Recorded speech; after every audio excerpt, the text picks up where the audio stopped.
second to come in.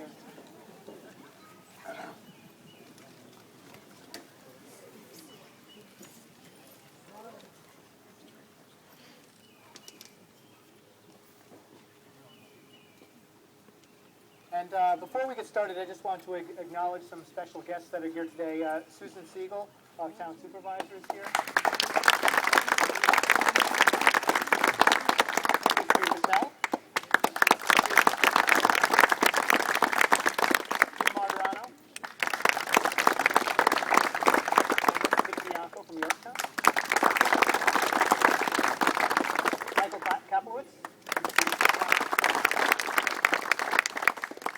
And of course, he will be speaking with me, but Bruce and is Elise here as well? Yes, Elise. And Elise Apar.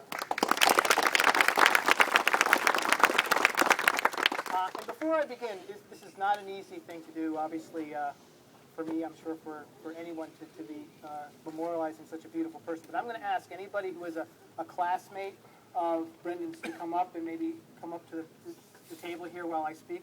If you are a classmate of Brendan's, come on up.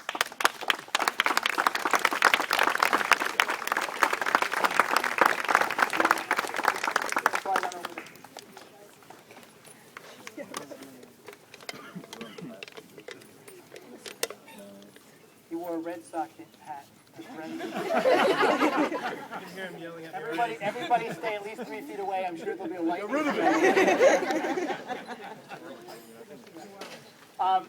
I think one of the things that we like to think about those we love, particularly when they're not with us anymore, is that people were drawn to them, that somehow they had a charisma and a way about them that drew people to that person. I have to tell you that's not how we describe Brendan. Brendan was not somebody who people were drawn to. He came out and he grabbed you. He let you know he was there. He was full of life, full of energy, and I have a million stories I can tell you about the kind of person and the kind of energy and love that Brendan had. But I'll just save maybe a couple of my best ones for this occasion. I was with my, I think Mary Ann might have been in the car, my oldest daughter. We pull up to the high school one afternoon, and I hear this commotion coming off of the field, and I turn and I see arms and legs, a gangly 8th grade Brendan Frail come barreling to the car and slams into my car, says hello, and it's just another greeting from Brendan. However, when I got out of the car, it looked like I had been T-boned by another vehicle. The entire door was bashed in, so that's the kind of enthusiasm I get. When I went home, or when I went to school the next day, or work the next day, people said, "What happened? Did you get in a car accident?" I said, "Yes, I was T-boned by a 1990 Frail." and that's just the kind of energy he exuded. And now I guess maybe it's time to introduce myself. My name is Jim Kaishian. I live in the Blossom development. I'm one of the Blossom boys. I won't be singing, I promise.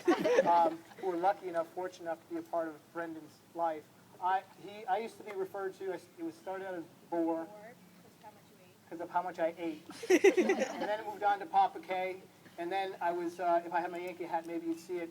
I was termed Bro Girardi because of my I guess I look a lot like Mr. Girardi. So I would hear that, driving out of my driveway, I'd hear the horn honking as he drive by. He had so much energy. I've been struggling this year, and I know as many of you have been struggling with trying to figure out how to make sense of loss, particularly when you're talking about somebody who's so positive and so wonderful.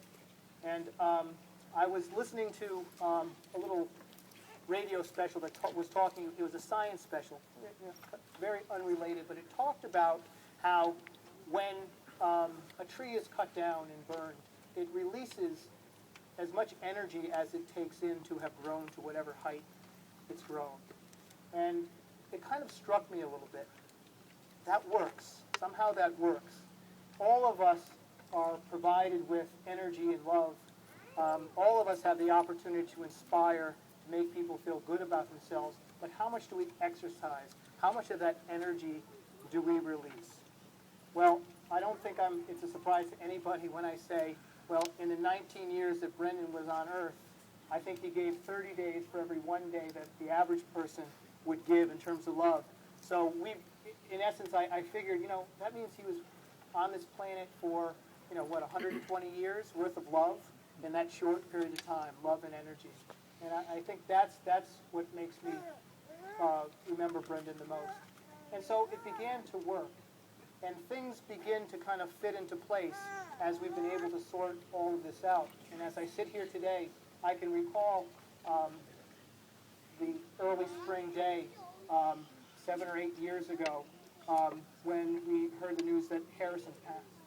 And that became a passion for Brendan. And we stand here on this field today dedicated in the name of Harrison Apar because of Brendan's great work. So here we are. How fitting that we're going to be dedicating a bench in the same field that was dedicated in the honor of a classmate who went before him, a wonderful young man. And that's the kind of energy he had. That's the kind of love. That's the kind of legacy he has. So as I sit here and I think about my feelings, my heart certainly goes out to the Frail family.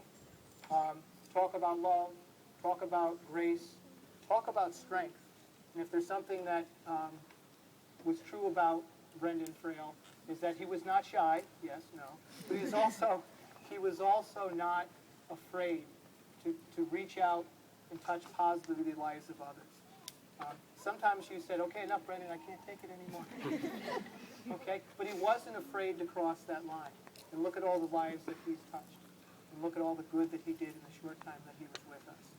So I'm very proud to be Bro Girardi. Mr. Gironda is going to speak. He's just Gironda. And of course, when Mr. Davis comes up, he was always just Mr. Davis. Managed to get that kind of respect. So we are some of the people who were blessed and lucky enough to have Brendan in our lives. I know that you are here because the same is true for you. So thank you very much for coming out. This is a wonderful tribute to him. It's a wonderful tribute for his family. And I appreciate everybody's time and attention today. So thank you very much.